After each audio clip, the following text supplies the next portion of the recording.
Ask your smart speaker or device to skip through the podcast using the following timestamps.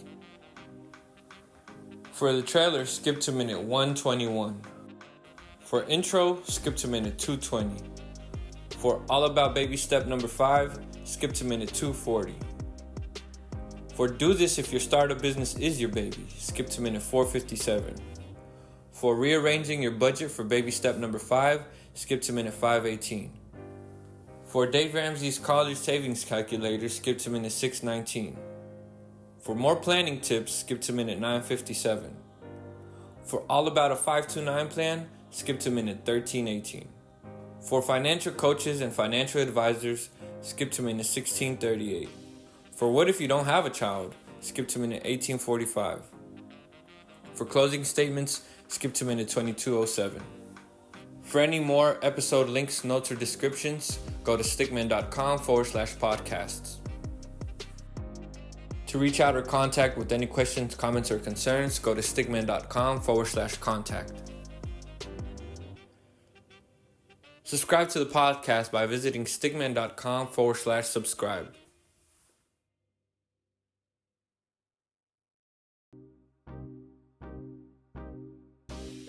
Are you ready to turn your business dreams into reality? Then this podcast is your ultimate guide.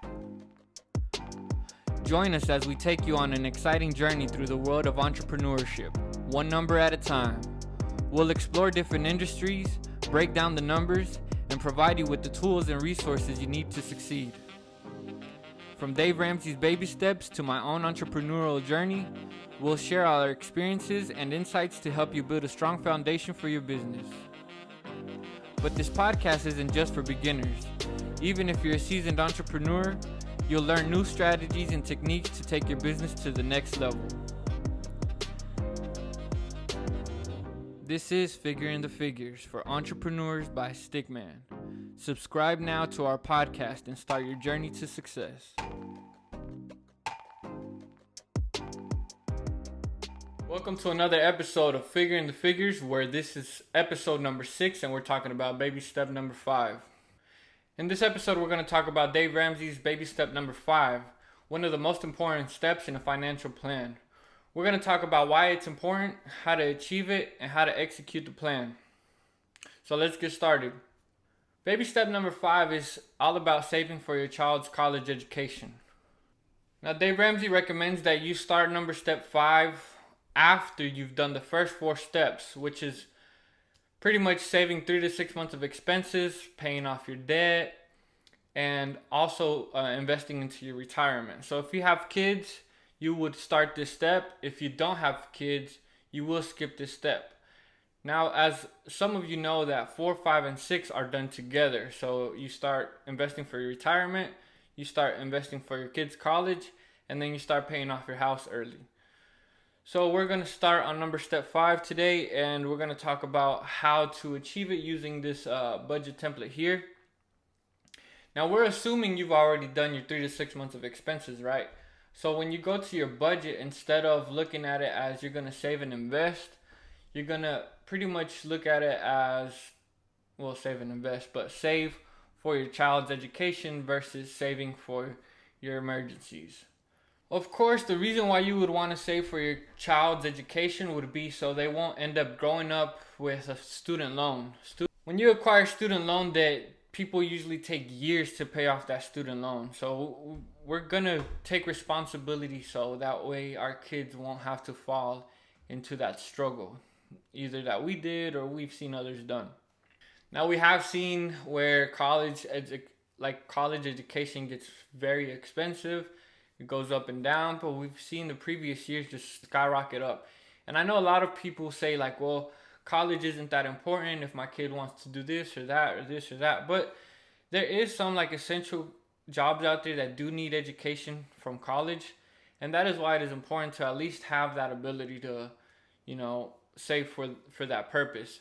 There is a lot of accounts where you invest for your college education that can be used for trade school or even just for housing and stuff like that for your kids.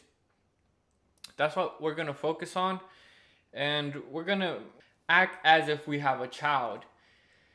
In this situation, if you're running a business, you might want to look at it as, if I don't have kids, maybe my business is my child. So we'll tap into that and try to compare it in that form. So just like any other goal, we're going to look at this template as if our child's education would be the goal to save. Now number four, in step number 4, it was to invest 15% into your retirement. So this row here would be 15% going towards your retirement. Let's go ahead and say that is up to par on 15%. So instead of 70, we're going to put 135. And let's make it a goal to actually save what we want to save. I'm $70 under, so I'm going to move the budget around just to like make it accessible to our goal. Now, for example, you have 3 to 6 months of expenses saved up. Everything's paid off. You're working to putting 135 into your retirement every week. So that's taken care of. Now these $90 that you're going to be saving on a weekly basis, you're going to put it into your kid's retirement account. Let's go ahead and pull up a calculator here that Dave Ramsey has on his website for college education. And where to go? All right. Let's go ahead and put this information. It says about you. I am a student, or I'm a parent of a student. I'm going to put I'm a parent of a student. Now you can just go to daveramsey.com and look up 529 calculator or college savings calculator, and this will pop up. So I live in Arkansas. I'll put Arkansas. How many years till you attend college? So let's put 13. My son's 5. What college are you considering attending? The smartest thing to do is to have something in state. It's always cheaper, and something close to home, so you can have access to your child and, you know, more emotional support. So let's go ahead and put, okay, UALR here. What do you expect your monthly living expenses will be? Ooh. Living expenses include housing, food, transportation, etc. The national average is between $1,000 and $1,600 per month. So let's say we're on the high end, only because inflation, and maybe by that time it's going to be pretty expensive. How many years do you plan on attending college? Let's say 4.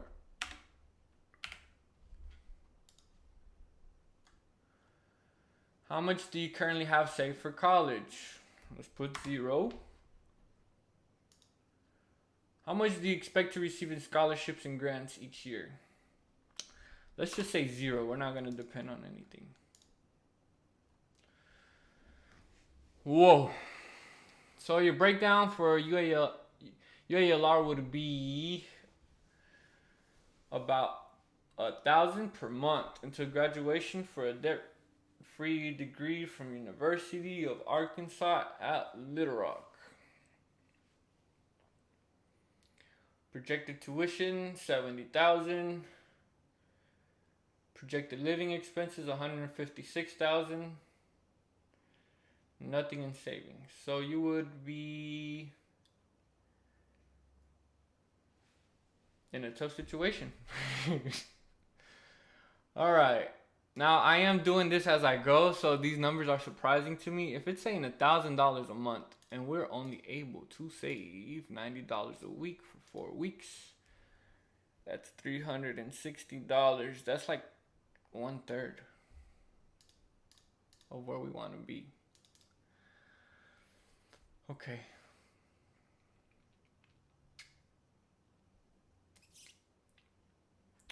What could we do with 1/3 of that? Maybe we do 2 years.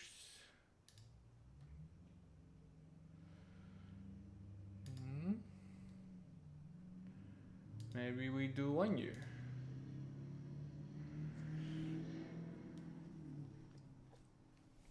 So according to what I have on my budget here of saving $90 per week, which would be $360 a month, I could only afford for my son to go to college for 1 year. And now this is a college. So maybe the route I would want to take, looking at my expenses and my money and my numbers here, I would probably send him off to like a technical college for his basics, which would be way cheaper than this because he wouldn't have to have any living expenses um, on campus.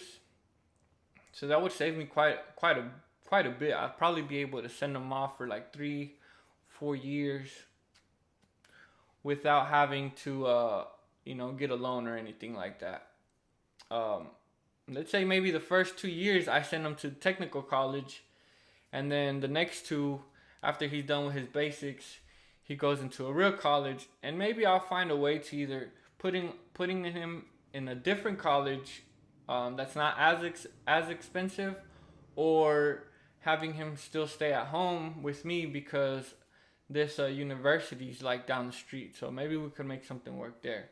Now it is 13 years from now, so we would have to consider these changes every once in a while just to know like it's more doable, less doable, what is not doable. And if I really want to make that work, I would have to up this number here, which is my income. I would have to find a way to make more money, have a side hustle, have a second job, have a third job, have something set up, right? Now, we wouldn't want to cut down on our retirement just to save for college, but as a parent and then you loving your child, we might want to just cut those numbers in half. So let's say I just say, you know what, I'm going to combine my savings and my investment. I'm going to divide it by 2, and I'm going to use one for college and one for investing into my retirement. So now that I'm a little bit better off with a weekly savings of 115 times 4, now we can save $100 more a month just for my children's college. So $460. That brings us, kind of in between 1 to 2 years of education at a big university. Now these are numbers that we're gonna have to like move around, like I said, every so often, only because situations change, things change. You might have to refill your emergency funds throughout some time and whatnot. However, putting this money in a 529 would actually allow you to gain some interest over some years. So let's see if we could find a calculator for a 529. So I just Googled what is a 529 plan, just for the people who don't know what a 529 plan is. This is the thing that Dave Ramsey recommends the most when you're saving for your children's college. A 529 plan is an investment account that offers tax benefits when used to pay for qualified education expenses for a designated beneficiary, which sometimes that could either be you or your child going to college. It doesn't necessarily have to mean that it's only for your child. And if your child doesn't want to go to college, on some accounts you can pass it down to their children or their sibling and whatnot. So that is the nifty thing about this. Another thing is that you won't be taxed on this kind of account because it is invested, and the earnings that you get from it, I believe, if I'm not wrong, again, I'm not a financial advisor, but those gains will also not be taxed on your as income, pretty much. So let's say, what is a 529 plan average rate of return? They say it's about 7%, right? So if I'm putting, our original number here was 360. Let's go back to that. 360 to be able to save a month for our child education expenses. And I'm gonna do a calculation too, as if I was investing $360 into a 529 plan for 13 years to see what the actual return would be. Because if I do 360 times 12, that's a year, times 13 years, we'd have 56,000, right? So let's look for an interest calculator, savings calculator. Let's see. We got a return of 7%,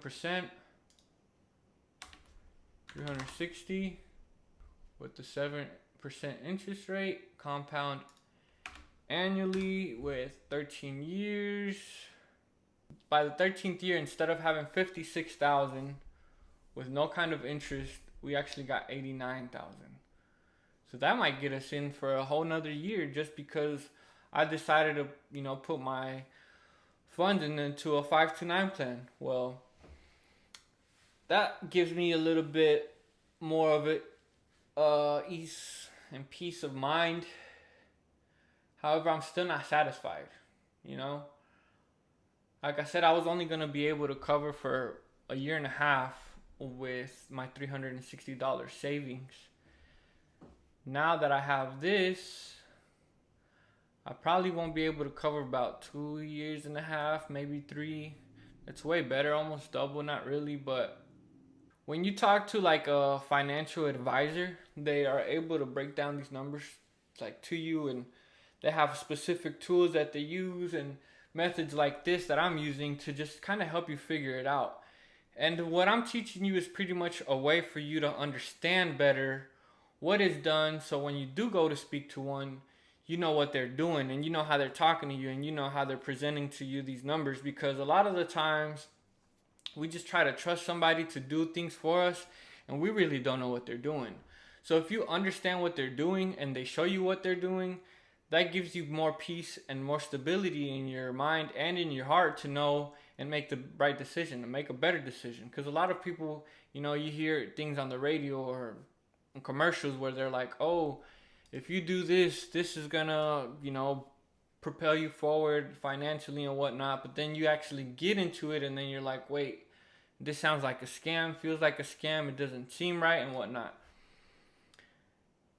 I always followed Dave Ramsey's plan mainly because his plan has a proven method over and over again. Over 10,000 people have followed his plan, been successful at it, became millionaires, and live a successful life. So that is the reason why I'm following those steps. Maybe you're the kind of person that says, I don't want a financial coach, but I do want a financial advisor because I'm ready to invest my money, and a coach is not going to be helpful to me because I already know how to budget. I already know how to save. I already know how to set all these numbers aside. I need somebody who's going to help me invest my money in the right places, at the right time, in the right direction. And that's why I'm not a financial advisor. A financial coach and a financial advisor are two different things. A financial coach is going to show you how to manage your money, but a financial advisor is going to show you how to invest your money. Now we're past saving for our child's education expenses. Let's say you don't have a child and you want to save for a business. You would apply the same method here. Instead of actually probably investing and saving because you don't have any kids and you don't want to retire from your job, you can invest these two categories, which is investing and saving, into your business.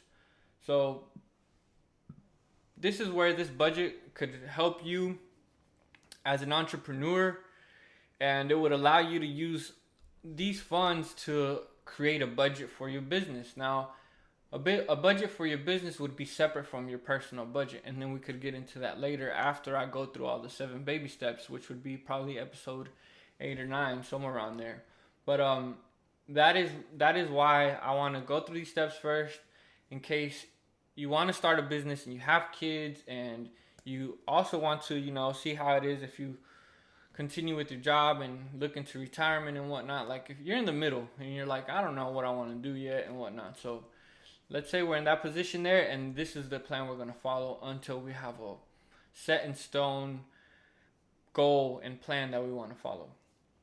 As you noticed, while I was going through this process and I was trying to figure out the math and how to approach my situation with my budget, you saw how I got a little bit tensed up and worked up about how is this even going to be possible for my child. Imagine the stress and amount of pressure your child's going to feel if you don't start that step for them. They're 18, they're about to go to college, they don't want a student loan, but at the same time they don't want to be a failure. And they have all this pressure on their head and shoulders that they're going to make a wrong decision because it's going to be so impulsive, and they're going to say, you know what, I just need to do this. They're going to end up going to college 4 or 5 years, overspending because of stress and whatnot. Then they're going to spend the next 10 years after they graduate paying off their student loans. And then that job might not pay them enough to have a happy and fulfilling life. Or they're going to be 10 years behind because they spent 10 years paying off their student loan. And not just that, they're paying on interest.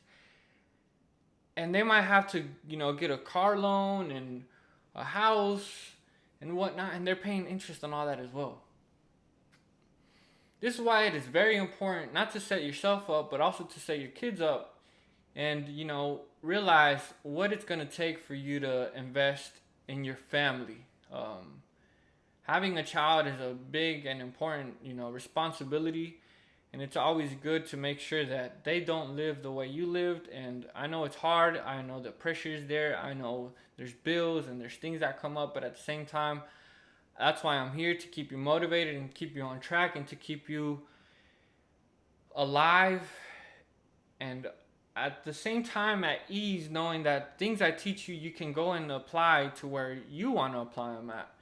That's probably the main thing that we were looking at here in this episode. If you guys have any questions, any comments or concerns, please leave them in the comments section, or send me a direct message, or send me an email, or just contact me. If you need specific coaching on your personal situation, let me know. Reach out to stigman.com/coaching, book a call with me, and I'll get you set up. I think that's it for this episode, guys. I really enjoyed making this progress for you and with you. I hope I catch you on the next episode of Figuring the Figures. Again, I am your host, Stigman, and I hope you have a great one. I'll catch you on the next episode. Peace.